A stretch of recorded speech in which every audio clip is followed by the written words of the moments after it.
Hello doctors. हमारा आज का टॉपिक ईसीजी है। तो वीडियो की शुरुआत हम एक ईसीजी देखने से करते हैं, जिससे वीडियो आपको और भी अच्छे से समझ में आ जाएगा। आपकी स्क्रीन पे जो है वो आपको ईसीजी दिख रहा होगा और उसी के साइड में एक डायग्राम है जो कि आप लोग जानते होंगे या शायद नहीं भी जानते हो। तो एक छोटा सा मैं इंट्रोडक्शन दे देता हूँ। ये जो है ये PQRS कॉम्प्लेक्स है, जिसके अंदर हमें टी वेव देखने को मिलती है। QRS कॉम्प्लेक्स होता है और टी वेव रहती है। और इसके अलावा PR सेगमेंट होता है, ST सेगमेंट होता है, जिसके बारे में हम वीडियो में आगे डिटेल से बात करेंगे। तो ये जो ECG आपको आपकी स्क्रीन पर दिख रहा है, तो उसके अंदर क्या हो रहा है, वो P वेव दिख रही होगी, QRS वेव दिख रही होगी और T वेव दिख रही होगी। ठीक है ना। लेकिन आप जैसे ही थोड़ा सा आगे आओगे तो यहाँ पर जो है वो आपको P वेव दिखेगी, लेकिन आपको QRS कॉम्प्लेक्स जो है वो मिसिंग दिखेगा। PR इंटरवल जो है वो आपको यहाँ पर इररेगुलर दिख रहा होगा। ठीक है ना। अब इस PR इंटरवल को रेगुलर और इररेगुलर कैसे बोलते हैं, तो देखो यहाँ पर दो R वेव हैं, इन दोनों के बीच के अंदर जो है वो हम बॉक्सेस को गिनेंगे। अगर ये बॉक्सेस आपको सेम दिखते हैं तो PR इंटरवल जो है वो कांस्टेंट है, नहीं तो जो है वो डिफरेंट है। ठीक है ना। तो ये जो ECG आप देख रहे हैं, अगर आपको ऐसा ECG देखने को मिले जिसके अंदर आपको कोई वेव अगर आपको मिसिंग दिखे और PR इंटरवल जो है वो चेंज होता हुआ मिले, तो ये जो है ये सेकंड डिग्री हार्ट ब्लॉकेज है। ठीक है ना। मतलब ये जो ECG आप देख रहे हैं स्क्रीन के ऊपर, ये सेकंड डिग्री हार्ट ब्लॉक का ECG है और इसको हम मोबिट्स फर्स्ट या वेन के बैच भी बोलते हैं। जो दूसरा ECG है ये बेसिकली जो है वो मोबिट्स 2 है। ये भी सेकंड डिग्री हार्ट ब्लॉकेज का ECG है। ये हमने कैसे पहचाना, क्योंकि देखो यहाँ भी जो है वो एक वेव मिसिंग है, सेम टू सेम यहाँ पर भी जो है वो QRS कॉम्प्लेक्स मिसिंग है, लेकिन PR इंटरवल का जो टाइम है वो कांस्टेंट है, वो जो है वो यहाँ पर चेंज नहीं हो रहा है। इसलिए जो है हमने इसको टाइप 2 हार्ट ब्लॉकेज देखा। ठीक है। इन सब की चर्चा जो है वो हम वीडियो के अंदर आगे करेंगे। अगर आप भी इसी तरीके से कुछ सेकंड के अंदर ECG का पता लगाना चाहते हैं तो वीडियो को आप जो है वो पूरी देखना। वीडियो के अंदर लगभग सारे के सारे टॉपिक्स जो है वो कवर्ड है। और ECG हमें देखना आना क्यों जरूरी है, उसके दो कारण हैं। सबसे पहला कारण तो ये है कि 50 to 60% डॉक्टर्स को आज भी प्रॉपर ECG देखनी नहीं आती है। और दूसरा कारण ये कि सपोज दैट कि आपके OPD के अंदर कोई पेशेंट आया है, वो आपको कुछ सिम्टम्स बता रहा है, जैसे चेस्ट के अंदर मेरे भारीपन है और ऐसा लगता है जैसे किसी ने पत्थर रख दिया हो, या सांस लेने में मुझे बहुत ज्यादा तकलीफ हो रही है, या मेरी जो धड़कन है वो बहुत ज्यादा तेज है। तो आप क्या करोगे कि ECG करवाओगे। लेकिन अगर ECG की रिपोर्ट आपको पढ़ना नहीं आती है तो आपका पेशेंट क्या बोलेगा कि डॉक्टर साहब को तो कुछ नहीं आता है और वहां दिखाने के लिए मत जाना। क्योंकि अगर आपको ECG ठीक से देखनी नहीं आई तो आप गैस के दर्द में कहीं हार्ट अटैक की टैबलेट ना दे दें, और या हार्ट अटैक वाले पेशेंट को आप ये ना बोल दें कि सब बढ़िया है और पेशेंट की जो है वो डेथ हो जाए। तो इन सब से बचने के लिए 5 चीजें पढ़नी आना बहुत जरूरी है। सबसे पहले जो हम देखेंगे, रेट और रिदम ECG में कैलकुलेट कैसे की जाती है। अब कई लोग ये सोच रहे होंगे कि हार्ट रेट भी क्या हम ECG के अंदर देख सकते हैं, तो उसका जवाब है हाँ। हार्ट रेट की कैलकुलेशन हम ECG के ग्राफ देख करके कर सकते हैं। दूसरा हम पढ़ेंगे QRS कॉम्प्लेक्स के बारे में। तीसरी हम देखेंगे एक्टोपिक्स, जो कि बहुत ज्यादा इंपॉर्टेंट है। अगर किसी ECG के अंदर आपको एक्टोपिक्स दिख रही है तो हो सकता है उसको सेकंड डिग्री हार्ट ब्लॉकेज हो। हम देखेंगे ST सेगमेंट के बारे में, जो कि अगेन एक बहुत इंपॉर्टेंट चीज है। और लास्ट हम देखेंगे T वेव के बारे में। ठीक है। लेकिन इन पांचों चीज को समझने से पहले आपको 3 कॉन्सेप्ट आना बहुत जरूरी है। सबसे पहले ग्राफ पेपर के बॉक्सेस। ग्राफ पेपर के बॉक्सेस के हम सीखेंगे डब्बों का खेल। अब ये डब्बों का जो खेल है ये बहुत ज्यादा इंपॉर्टेंट है। अगर ये खेल आपको आ गया अच्छे से तो ये समझ लो कि ECG आप 2 मिनट के अंदर पढ़ना सीख जाओगे। दूसरी हम अगेन बात करेंगे QRS कॉम्प्लेक्स की। और तीसरी हम बात करेंगे ECG लीड्स की। ECG लीड्स के अंदर हम बहुत ज्यादा डिटेल में नहीं जाएंगे, हम बिल्कुल बेसिक बेसिक पढ़ेंगे जो हमारे काम का है। सबसे पहले जो है वो हम शुरू करते हैं ग्राफ पेपर से।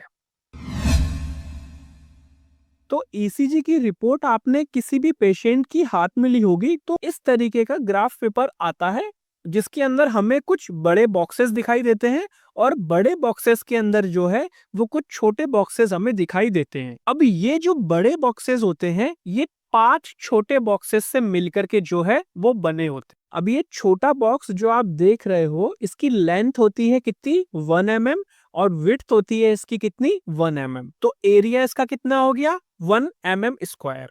ठीक है, लेंथ इंटू ब्रेथ करके जो है हमने इसका एरिया फाइंड किया। अब बड़ा बॉक्स जो है वो 5 छोटे बॉक्सेस से मिलकर के बना है, तो इसकी लेंथ कितनी हो जाएगी 5 mm और विड्थ इसकी कितनी हो जाएगी 5 mm। तो इसका एरिया कितना हो जाएगा 25 mm square.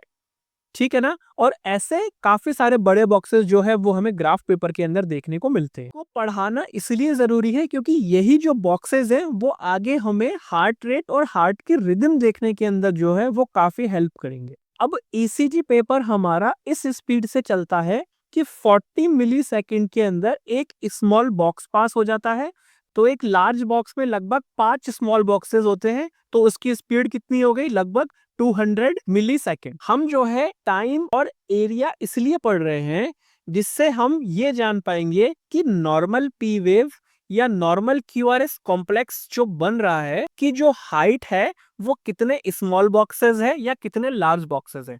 For an example यहाँ पे आप पी वेव देखो, तो पी वेव जो यहाँ पर बन रही है वो लगभग जो है वो एक स्मॉल बॉक्स के अंदर जो है वो बन रही है। और जो हमारा क्यूआरएक्स कॉम्प्लेक्स है उसमें लगभग हमारे 2 लार्ज बॉक्सेस हैं और लगभग जो है 10 स्मॉल बॉक्सेस के अंदर जो है हमारा क्यूआरएक्स कॉम्प्लेक्स जो है वो यहाँ बन रहा है।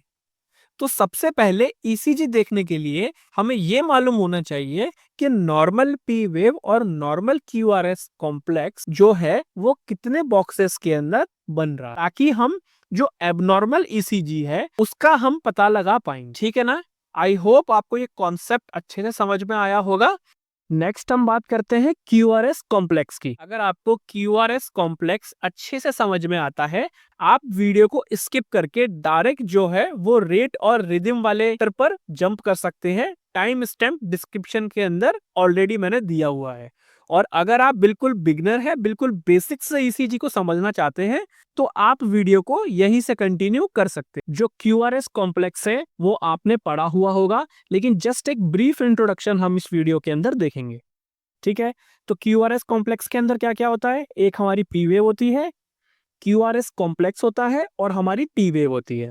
और हमारे पास में 2 इंटरवल होते हैं। इंटरवल का सिंपल सा मतलब होता है टाइम से। तो हमारे पास में यहाँ 2 इंटरवल है, एक होता है हमारा पीआर इंटरवल और दूसरा होता है हमारा क्यूटी इंटरवल। पीआर इंटरवल की बात हमने वीडियो के शुरुआत के अंदर कर चुकी है, जिसके अंदर जो है वो हमने सेकंड डिग्री ब्लॉकेज के अंदर टाइप 1 और टाइप 2 का जो है वो पता लगाया था। वीडियो के अंदर आगे एक्टोपिक्स जब मैं आपको पढ़ाऊंगा उसके अंदर मैं पीआर इंटरवल को आपको जो है वो अच्छे से एक बार और एक्सप्लेन कर दूंगा। ठीक है ना। अब आपने ये चीज सुना होगा कि पी वेव से जो है वो आर्टियल डीपोलराइजेशन होता है, क्यूआरएस से जो है वो वेंट्रिकुलर डीपोलराइजेशन होता है और आर वेव से जो है वो वेंट्रिकुलर रीपोलराइजेशन होता है। तो इसको याद करने की जो है वो एक सिंपल सी ट्रिक है। आज के बाद आपको इसके अंदर बिल्कुल भी कंफ्यूजन नहीं होगा। तो देखो सिंपल सी बात है कि हमारे पास में हार्ट के अंदर 4 चेंबर होते हैं, 2 एट्रियम होते हैं और 2 वेंट्रिकल होते हैं। ठीक है, तो एट्रियम छोटे होते हैं तो हमारी वेव जो है वो छोटी बनेगी। तो यहाँ देखो यहाँ पर पी वेव आपको छोटी मिल रही है, तो पी वेव किस कारण से बनेगी, एट्रियम के डीपोलराइजेशन से जो है वो हमारी पी वेव बन करके तैयार होगी। अब वेंट्रिकल जो है वो बड़े होते हैं, तो अब वेंट्रिकल बड़े हैं तो वेव भी बड़ी बनाएंगे। तो हमारी यहाँ पर क्यूआरएस वेव है या क्यूआरएस कॉम्प्लेक्स है वो हमारा बड़ा होता है, तो वो हमारे किसकी वजह से बनेगा, वेंट्रिकुलर डीपोलराइजेशन की वजह से जो है हमारा क्यूआरएस कॉम्प्लेक्स बनेगा। ठीक है। अब डीपोलराइजेशन को हम किस नाम से और जानते हैं, कॉन्ट्रैक्शंस। मतलब वेंट्रिकल के अंदर जो है वो हमारा कॉन्ट्रैक्शन हुआ तो उसकी वजह से हमारा क्यूआरएस कॉम्प्लेक्स बना। तो अब वेंट्रिकल के अंदर कॉन्ट्रैक्शन हुआ है, ब्लड पंप हुआ है, तो वही वेंट्रिकल हमारे रिलैक्स करेंगे तो उसकी वजह से जो है हमारी टी वेव बनती है। तो टी वेव बनने का कारण क्या होता है, वेंट्रिकुलर रीपोलराइजेशन। ठीक है ना। आपको क्यूआरएस कॉम्प्लेक्स जो है वो समझ में आ गया होगा। नेक्स्ट हम हमारी बात करते हैं हमारी ईसीजी लीड्स की। ज्यादा डिटेल के अंदर हम नहीं जाएंगे, बस हमें इतना मालूम होना चाहिए कि हमारी 12 लीड्स होती हैं, जिसके अंदर हमारी 3 लिम्ब लीड होती हैं, फर्स्ट, सेकंड और थर्ड। 3 हमारी एग्यूमेंटेड लीड्स होती हैं, एवीआर, एवीएल और एवीएफ। और 6 हमारी चेस्ट लीड्स होती हैं, V1, V2, V3, V4, V5 और V6। ठीक है ना। अब हम आगे चलते हैं। तो यहाँ पर जो है एक फोटो शो हो रहा है, आप जरा एक ये देख लो ब्रीफली कि V1 से लेकर V6 की जो है वो पोजीशन क्या रहती है। ठीक है ना, एक जस्ट इंट्रोडक्शन देख लो। ईसीजी मशीन को ऑपरेट करना जो है वो हम नेक्स्ट वीडियो के अंदर सीख लेंगे कि लीड्स की जो प्लेसमेंट है वो हम कैसे करते हैं बॉडी के ऊपर। उसके लिए हम एक सेपरेट वीडियो बना लेंगे। तो यहाँ तक जो है वो हमने 3 कॉन्सेप्ट पढ़े। पहला हमने क्या देखा, ग्राफ पेपर्स क्या है, हम बोलते हैं डब्बों का खेल। देखो बहुत ज्यादा जो है ये बोरिंग टॉपिक है, लेकिन मैंने कोशिश की है कि इसको थोड़ा सा जो है हम इंटरेस्टिंग बना लें। नेक्स्ट हमने पढ़ा क्यूआरएस कॉम्प्लेक्स के बारे में। थर्ड हमने पढ़ा ईसीजी लीड्स के बारे में। अब हमने जो है वो बेसिक्स पढ़ लिया है। अब हम देखते हैं कि रेट और रिदम को जो है वो हम कैसे देख। ठीक है, तो सबसे पहले हम बात करते हैं रिदम की। तो रिदम हम कैसे निकालेंगे कि 2 आर वेव की जो डिस्टेंस है वो हम देख लें। ठीक है ना। अब रिदम हमारी 2 टाइप की हो सकती है। पहली हो सकती है हमारी रेगुलर और दूसरी हमारी हो सकती है इररेगुलर। ठीक है ना। रेगुलर रिदम का मतलब क्या है कि 2 आर वेव कॉम्प्लेक्स के बीच की जो डिस्टेंस है वो सेम है। देखो रेगुलर रिदम के ईसीजी पेपर के अंदर आप देखो कि 2 आर वेव की डिस्टेंस क्या है। देखो एक लार्ज बॉक्स, दूसरा लार्ज बॉक्स, तीसरा लार्ज बॉक्स और चौथा लार्ज, और यही पैटर्न जो है वो आगे कंटिन्यू हो रहा है। ठीक है ना। लेकिन जब आप इर्रेगुलर रिदम की ईसीजी स्ट्रिप देखोगे तो उसके अंदर क्या हो रहा है कि पहली रिदम बन रही है कितने, 3 लार्ज बॉक्स है, दूसरी के अंदर जो है वो 2 लार्ज बॉक्स है, देन फिर अगेन 3 लार्ज बॉक्स बने, देन फिर 2 लार्ज बॉक्स बने, और देन आगे चल के जो है 2 आर वेव की डिस्टेंस जो है वो लगभग 4 लार्ज बॉक्स हो गई।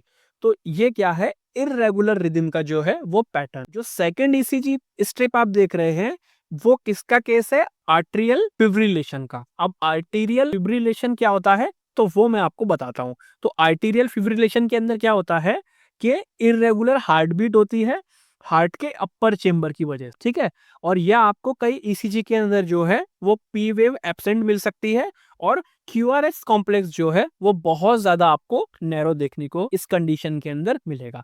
देखो यहाँ भी देखो कि क्यूआरएस कॉम्प्लेक्स जो है वो कितना नैरो बना हुआ है। ठीक है ना। अब इसी से रिलेटेड जो है वो हमारी 2 टर्मिनोलॉजी है, वो आपने कई बार सुना होगा, टैकीकार्डिया और ब्रेडिकार्डिया।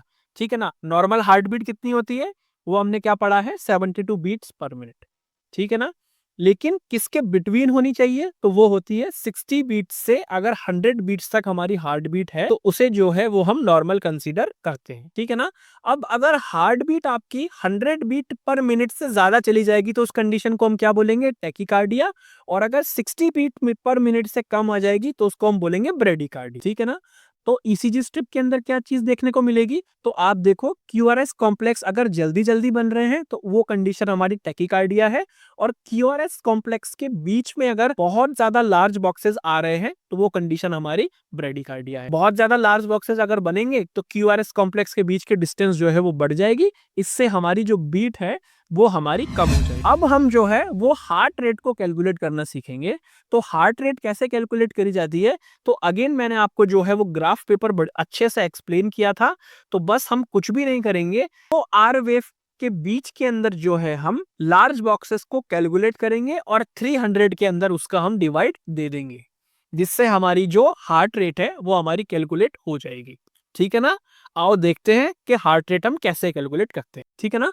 तो ये आपका जो है वो 2 आर वेव है, इनके बीच के डिस्टेंस में देखो कितने बॉक्स आ रहे हैं, 1 लार्ज बॉक्स, 2 लार्ज बॉक्स और तीसरा लार्ज बॉक्स। ठीक है।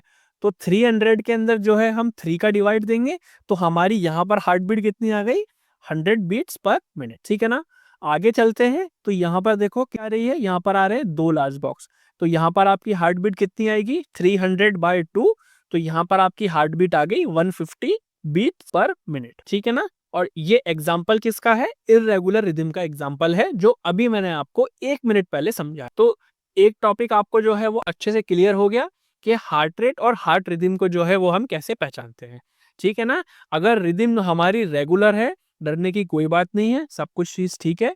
अगर हमारी रिदम इररेगुलर है तो आगे जो है वो हम कैसे इंटरप्रिटेट करेंगे ईसीजी को, वो हम देखते हैं। अब हम पढ़ेंगे क्यूआरएस कॉम्प्लेक्स के बारे में। अभी जो क्यूआरएस कॉम्प्लेक्स हमने पढ़ा था उसमें जस्ट हमने ये देखा था कि पी वेव जो है वो क्यों बन रही है और क्यूआरएस कॉम्प्लेक्स जो है वो क्यों बन रहा है।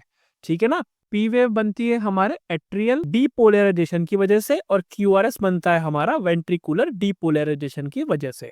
मैंने आपको ट्रिक भी समझाई थी। अब हम यहाँ पर देखेंगे कि जो टेक्निकलिटी है पी वेव की, उसकी हम यहाँ पर बात करेंगे। तो पी वेव बनती है तो उसके अंदर जो डिस्टेंस होती है दो पॉइंट के बीच में, तो वो कितनी होनी चाहिए, लगभग 2.5 to 3 स्मॉल बॉक्सेस। ठीक है। ग्राफ पेपर में हमने स्मॉल बॉक्स और लार्ज बॉक्स की बात इसलिए की थी, हम जो है वो आइडियल कंडीशन समझ पाए कि कोई भी वेव को बनने के लिए कितने बॉक्सेस लग रहे हैं या कितना टाइम उसको बनने में लग रहा है।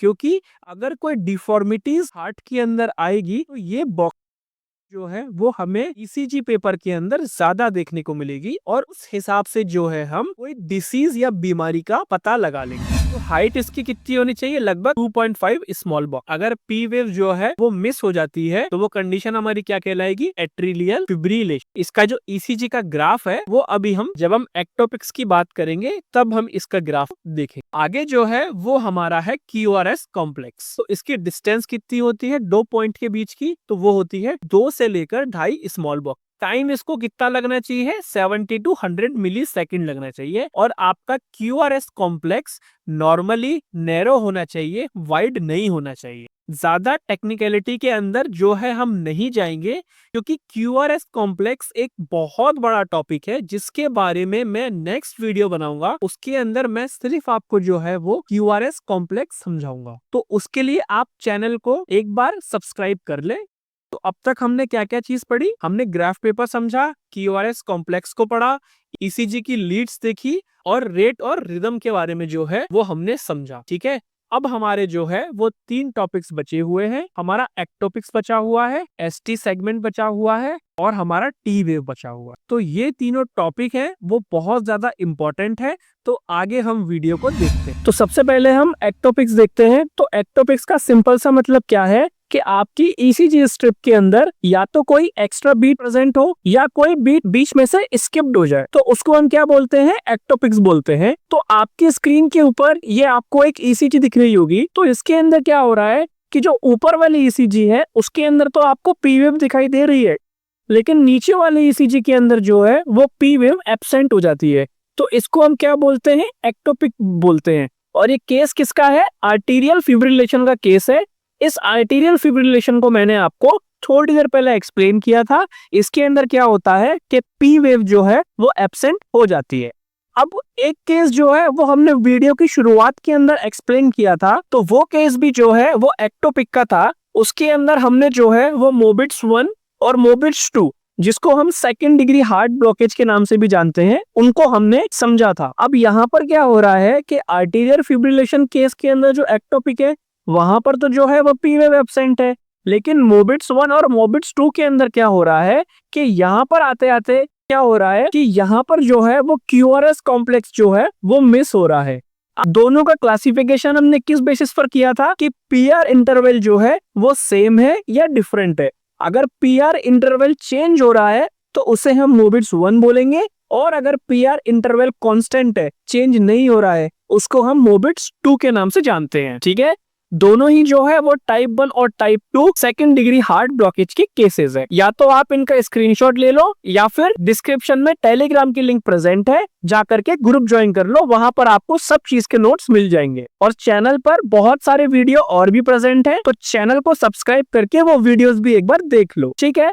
अब हमारे पास में लास्ट 2 टॉपिक बचे हुए हैं। सबसे पहले हम डिस्कस करते हैं कि एसटी सेगमेंट क्या होता है। ठीक है। मैं पहले ही बता देता हूं, बहुत इंपॉर्टेंट टॉपिक है ये। तो एसटी सेगमेंट में क्या होता है कि देखो, ये जो आपकी स्क्रीन के ऊपर आपको दिख रहा है, तो ये आपको एक नॉर्मल ईसीजी दिख रहा है, जिसके अंदर इस पॉइंट को हम जो है वो जे पॉइंट बोलते हैं। मतलब ऐसा समझो कि एसटी सेगमेंट की जो शुरुआत है वो इस जे पॉइंट से होती है। पेशेंट के ईसीजी के अंदर मायोकार्डियल इन्फ्रेक्शन प्रेजेंट होगा, तो मायोकार्डियल इन्फ्रेक्शन के केस के अंदर क्या होता है, ये जो एसटी सेगमेंट है ये आपको जो है वो बेस लाइन से ऊपर दिखेगा मतलब सिंपल सी बात है कि आपने कोई ईसीजी देखा, अगर उस ईसीजी के अंदर आपको जे पॉइंट बेस लाइन से ऊपर मिले तो आप ये समझ जाना कि ये जो कंडीशन है वो हार्ट अटैक की है, ठीक है ना।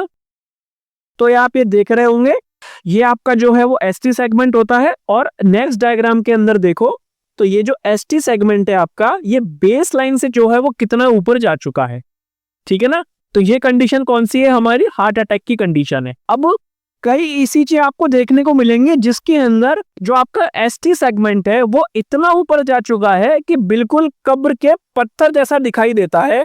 तो ऐसे ईसीजी को हम क्या बोलते हैं कि ईसीजी के अंदर जो है वो टॉम्ब स्टोनिंग हो गई है, या इसको हम टॉम्ब स्टोन ईसीजी के नाम से भी जानते हैं। तो ये कुछ ऐसा हमें देखने को मिलेगा, ठीक है ना। अब जैसे एसटी एलिवेशन होता है वैसे ही जो है वो एसटी डिप्रेशन भी होता है। तो अब है ना, हमारी दो कंडीशन होती है, एक होती है हमारे STEMI और दूसरी होती है हमारी NSTEMI। तो ये STE तो हमारा यहाँ पर ST सेगमेंट एलिवेशन है, और MI का मतलब यहाँ पर जो है वो मायोकार्डियल इन्फेक्शन है, जिसको हम कॉमन लैंग्वेज के अंदर हार्ट अटैक भी बोल देते हैं। तो दो टाइप के ईसीजी आपके पास में आएंगे। जिस ईसीजी के अंदर आपको ST सेगमेंट एलिवेटेड मिले तो वो आपका STEMI की कंडीशन है, और जिसके अंदर आपको ST सेगमेंट जो है वो डिप्रेशन के अंदर मिले, मतलब जे पॉइंट आपका बेस लाइन पर ना होकर के थोड़ा सा नीचे प्रेजेंट हो, उसको हम बोलेंगे नॉन STEMI, ठीक है ना। आई होप आपको ST सेगमेंट बहुत बढ़िया से समझ में आया होगा। अब जो हमारा लास्ट टॉपिक है वो है हमारा टी वेव। तो QRS कॉम्प्लेक्स के बाद जो हमारी वेव बनी है उसको हम कौन सी वेव बोलते हैं, टी वेव। बनती क्यों है, अभी थोड़ी देर पहले बताया था कि वेंट्रिकल जब आपके रिलैक्स पोजीशन के अंदर होते हैं, मतलब जब वेंट्रिकल के अंदर रिपोलराइजेशन हो रहा होता है, तब हमारी टी वेव बनती है। अब जो हमारी नॉर्मल टी वेव है वो लगभग हमारे 5 स्मॉल बॉक्सेस के अंदर बननी चाहिए, और चेस्ट लीड के अंदर ये 10 स्मॉल बॉक्स तक हो सकती है। और होती कैसी है ये, एसिमेट्रिकल। मतलब अगर मैं इसके बीच के अंदर एक लाइन खींचूं इसके सेंटर से, तो दोनों पार्ट जो है वो डिफरेंट होने चाहिए। लेकिन जो आपका सेकंड डायग्राम है उसके अंदर आपकी टी वेव कैसी बन रही है, ट्रिकल टी वेव बन रही है। पेशेंट को जो है वो मायोकार्डियल इन्फेक्शन हो सकता है, ये टी वेव हमें ये शो करती है, ठीक है ना। से पहले जो है वो हमने 3 चीजें पढ़ी, ग्राफ पेपर के बॉक्सेस, QRS कॉम्प्लेक्सेस और ECG लीड। उसके बेसिस पर जो है वो हमने 5 कॉन्सेप्ट को बहुत अच्छे से समझा। आगे चैनल पर जो है वो और भी ECG से रिलेटेड वीडियोस आने वाली है, तो आप चैनल को फटाफट सब्सक्राइब कर लो